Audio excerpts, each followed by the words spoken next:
no amount of Panadol will cure ignorance. I listened to him and he said, nataka nirudie in Kiswahili. That's what he said. He said, Panadol itakusaidia kwa shida yako ya kichwa, ama maumivu ya kichwa na kadhalika. Lakini Panadol haitakusaidia kuondoa ujinga ama kutoelewa. Now, why am I remembering this conversation in Lamu just a few days ago? As the medical professions were speaking here, there is one thing that the Kenya Kwanza government believes in and cannot run away from, and that is respecting professionalism and being prepared to work with the professionals in a given sector. So no matter what we do, we cannot be saying that you need a banker to run banks.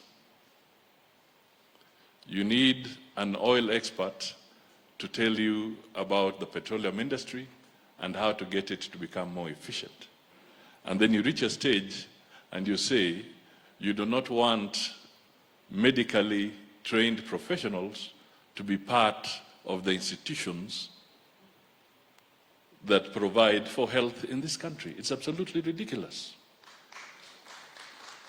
So one of the key things that we must underpin is that we must have a government in place that will recognize why different professionals went for different training and use their knowledge to better our society in every respect. The final thing that I just want to talk about is, as Taka spoke, and indeed I threw a leading question, because historically, one of the biggest problems we have with some of our key institutions, and here we will talk of NSSF, we will talk of NHIF and others. A lot of money has been lost because NHIF, for instance, or NSSF, they would make real estate their core business. They would go on a buying spree, buying land, buying into areas that they do not need to buy into. And then when it was now time to call on the cash that is required to provide medical services or to even be able to pay the people who have contributed to NSSF and cannot get away with, the money was not there. So as one of the key issues that we shall undertake as Kenya Kwanza is to really revisit this area,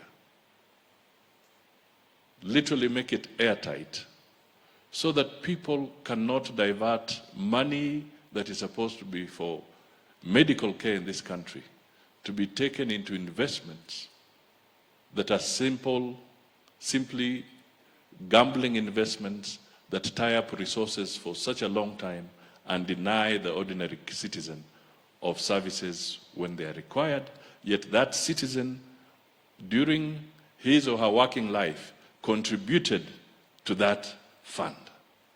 That is immoral, and we must fight very aggressively to make sure that we do not regress backwards into that kind of situation.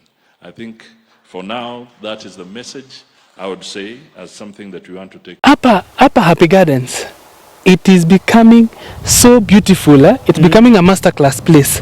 So tunasema, if you're really interested in getting property that is foster, come to Happy Gardens. Yes. Tumeweka kila kitu. Kwanza hata nikwambie tumeweka miti ya stima. Tumeweka transformer. Yes. Sio inamaanisha stima iko. Number 2, tumefence kila mahali round with mesh link na concrete poles. That means the place is secure. Yes. Now after hiyo fence yote tumeweka gate kwanza 2, A na B. Yes. So meaning the place is secure. Yes. Yes. Number 3, we've done compacted maram roads. Hizi barabara ni zile zenye inyeshe isinyeshe ukuje na gari ina gani hawezi kwama. So it is a proper place for you to invest. Number 4, we have done the borehole. Maji iko. Yes, maji umeiona. Yes, alafu unaona kwa barabara huku kando tumeweka pipe inapitia kila plot. So ukikuja kazi yako tu ni kulipa connection fee. Then you get water in your plot. So hiyo ni kuonyesha kwamba hakuna siku utakosa maji katika hii property. Yes? Yes. Number 5, tumepanda miti. Miti along the streets. Yes. Na nikidhani umeona pahali tumepanda miti imefuata barabara. Yes, ziko kando. Ziko kando. Yeah. Sasa tumepanda miti. We have something called greening in Optiven. Tunahimiza watu wapande miti. Tunajaribu kupunguza venye environment inakuwa destroyed. So we are planting trees. The fourth thing that we are going to do in this project, hiyo ndio kitu imebaki kwa hii project. Kitu moja tu. Solar street lighting. Yes. Na hiyo tunakuja kuweka. Tukisema tunaweka.